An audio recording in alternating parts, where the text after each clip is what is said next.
As a housewife, I was doing housework alone during the day when I received an urgent message from my father-in-law, whose wife had passed on before I married his son and lived alone.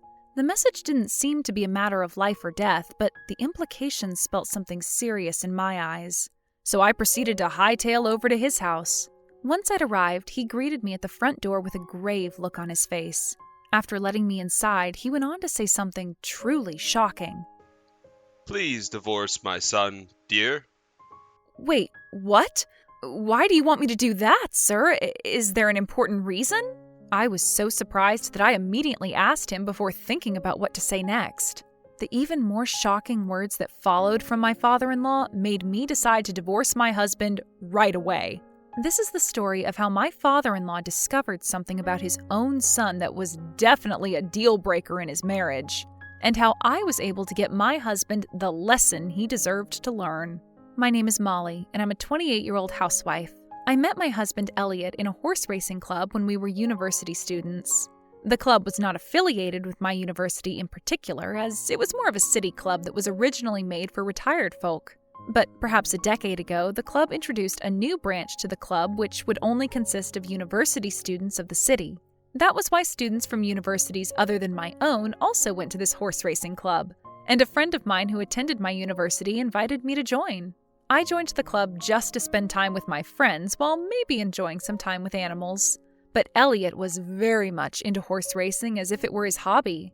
But he wasn't one of those people who was so absorbed in the activity that he just completely forgot to socialize. No, sir.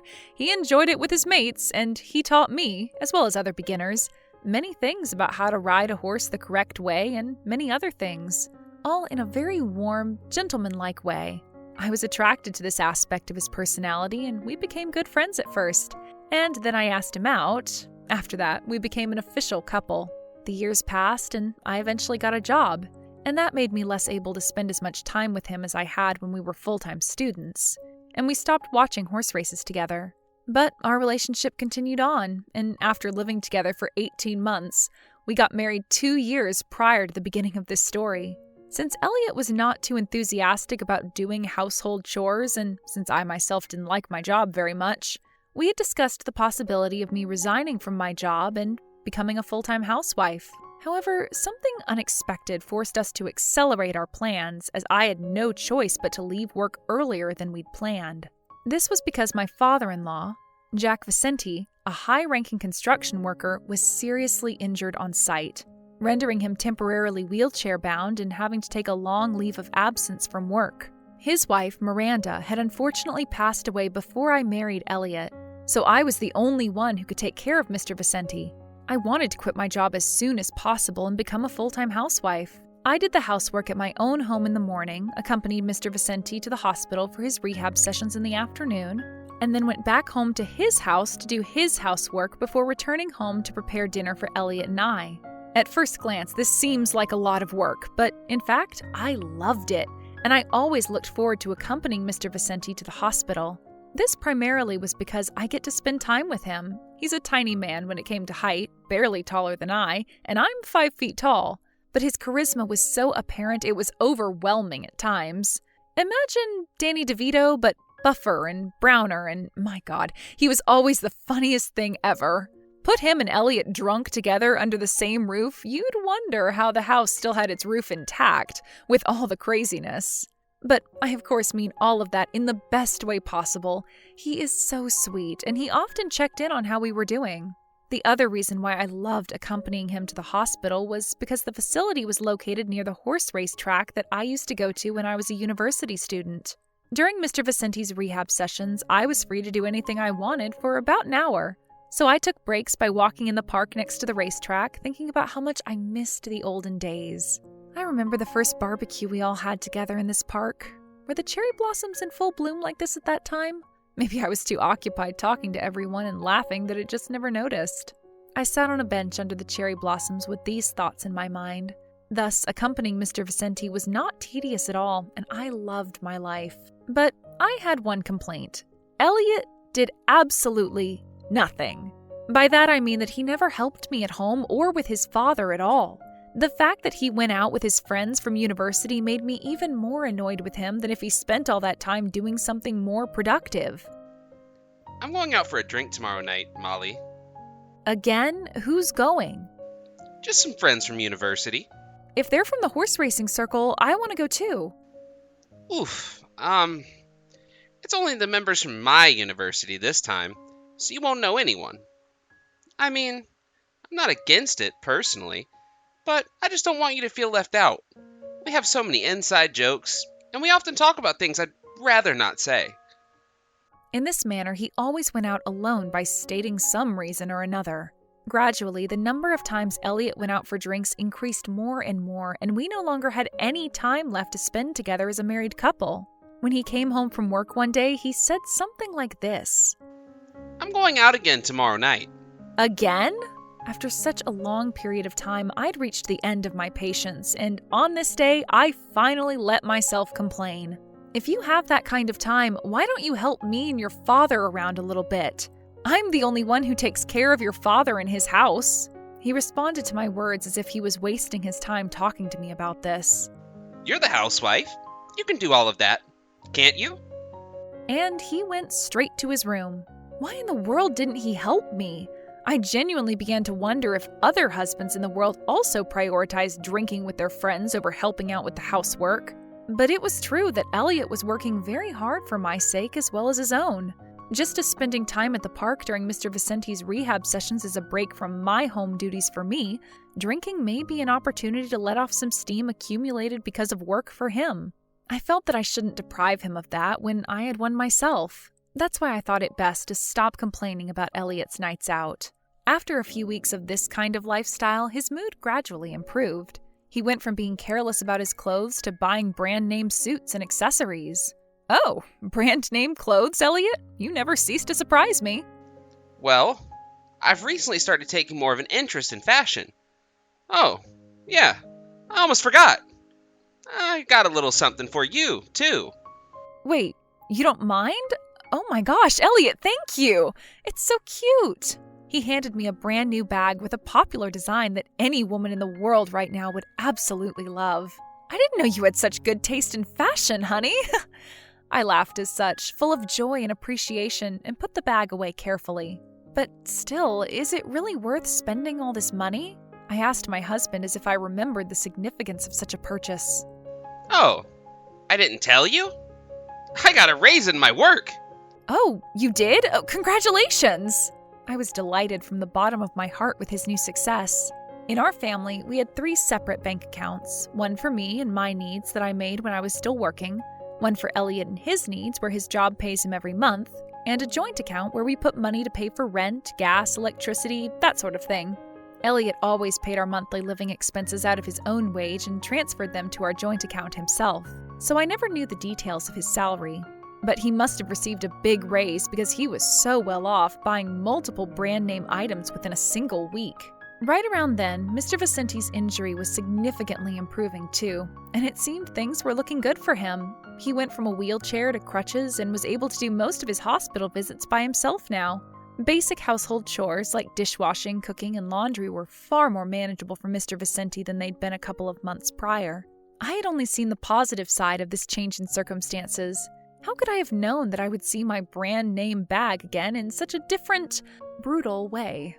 The following day, when I no longer had to accompany Mr. Vicenti to the hospital, I had some free time during the day, so I decided to go for a walk outside. And only after I came back did I realize that the warmth of the spring sun left my back a literal swimming pool of sweat. As I was changing my clothes, I remember I'd accidentally put one of my socks mixed with Elliot's clothes. And as I was rummaging through his wardrobe, something hard and flexible touched my hand towards the back of the drawer. I groped some more, discovered it felt like a small booklet, and pulled it out. Turned out it was Elliot's bank book. I couldn't understand why he had it hidden away in a place like this, and when I opened the bank book out of sheer curiosity of how much of a raise he'd received, I truly understand why the cat died thereafter. I was shocked because the balance had been decreasing rapidly over the past few weeks. Oh no. I went to check previous pages impatiently, hoping for some kind of reassurance. And then I realized that the money coming in had not changed. In other words, all that talk about getting a raise had all been a lie. What was that all about? And what was he really doing with all this money? It was an amount of money that could not be explained by the brand name goods he'd bought. It wasn't like the house was now densely littered with Louis Vuitton tuxedos, Rolex watches, and Gucci handbags. Wait a second. Could it be horse racing? That was the first alternative that came to my mind. He must have rekindled his love affair with horse racing, and I began to suspect he disguised the affair as extra hours of work and went to watch races at night. I casually asked my husband when he came home that day, "You've been working a lot of overtime lately, haven't you?" Well, I got a raise. So, that's to be expected, I guess. Again, he uttered the word raise. I quickly asked him further, "How much of a raise did you get exactly?" Elliot's eyes widened for a split second before he answered rather impatiently, You don't need to know that. I was determined not to be deterred, so I bit down and didn't let go. "But even so, are you saving up for the future?" Yes, I am. It's my money, Molly, and I don't think it's any of your business regarding what I do with it. He raised his voice in this manner and went straight to the bathroom. I could only see him as if he had been hit where it hurt, but ran away cowering so that the poison wouldn't spread around. Actually, come to think of it, as far as I know, he never spent so much money when he was a student. I wondered if he had always been a closeted spendthrift, but there was no way to know for certain. Actually, no, that was a lie. I thought I would ask Mr. Vicente, my father-in-law, about it the next time I saw him. And then it happened. Mr. Vicente himself messaged me for the first time in a while, and the message went as follows. Molly, dear, I need to talk to you. Come on over when you can, please. I was a little surprised, given that he was now more than capable to do most of his housework these days, and he didn't message me for help like this anymore. The message didn't seem to be a matter of life or death, but the implications spelt something serious in my eyes. Was something wrong with him? If so, I had to get over there as quickly as I could. Additionally, I thought this was the perfect opportunity to talk to him about his son and his spending habits. I proceeded to hightail over to his house. Once I'd arrived, he greeted me at the front door with a grave look on his face. After letting me inside, he immediately asked me a very obvious question with a now concerned expression on his face. Molly, have you noticed anything about Elliot? I was just about to answer with a question of my own, which was to ask after Elliot's spending habits from when he was younger, but then Mr. Vicente, as though he wanted to rephrase his prior sentence, said the following, rendering me completely flabbergasted. Please, divorce my son, dear. Wait, what? Why do you want me to do that, sir? Naturally, such a request was met with bewilderment, and the sheer suddenness and brutality of the words made me unable to understand what he said immediately. So I said the first thing that popped into my mind before I had a chance to rationally think of a proper response. Is there an important reason? As I said this with the shock from his initial statement still overwhelming me, the next words also came out of my mouth before I could control them. Could it be about the horse racing? Yes, Mr. Vicente must have noticed my husband's spending sprees too. I later caught up with the thought that he might have seen Elliot going into or out of the racetrack during his rehab sessions. But his reply was contrary to my expectations. Elliot started to take up watching horse races again? When did this happen? What? You didn't know? Then what on earth could you be? I gulped, and Mr. Vicente shook his head slowly as though he were very disappointed in something, and produced several photographs from a large envelope. I took these during my last visit to the hospital. What the hell is this? The first photograph showed that park near his hospital and the racetrack. In the center of the photo, a woman was walking arm in arm, looking like she was getting along well, with none other than my husband, Elliot Vicente. This woman! I recognized the woman.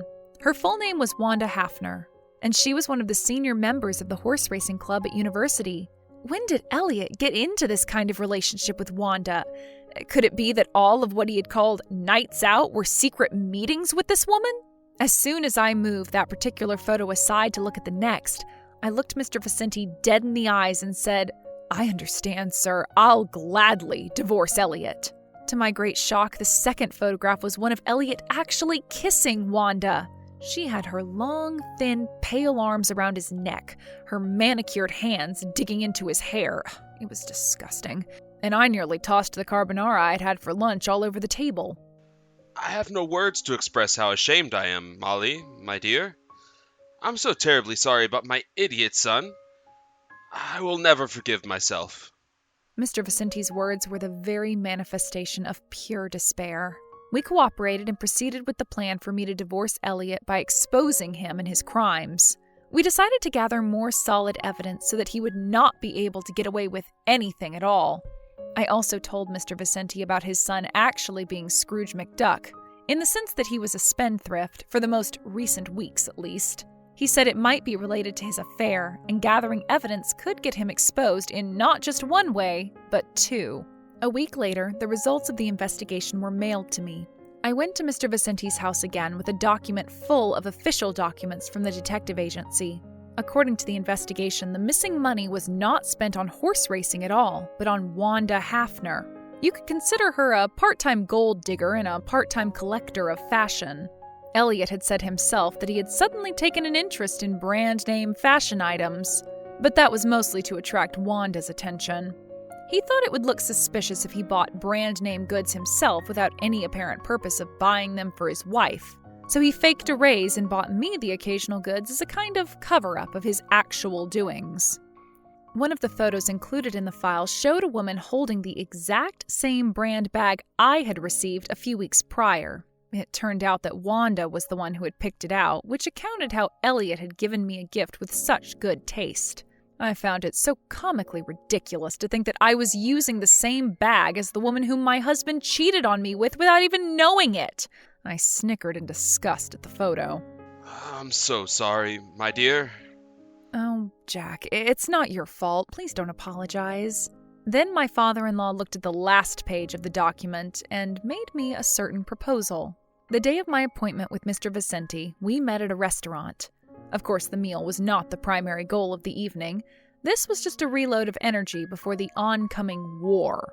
It was supposed to be a fancy French restaurant with hundreds of 5-star reviews online, but with the thought of the battle that was about to commence made all the cooking taste like sand.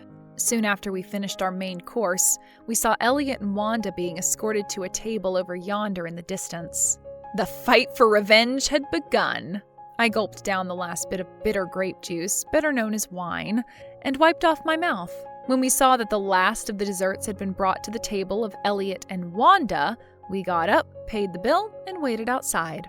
Not too long thereafter, the happy, slightly intoxicated couple came out of the restaurant arm in arm, Wanda carrying a luxury brand paper bag in her hand. They didn't seem to notice us, so I was the one to grab their attention by speaking directly to her.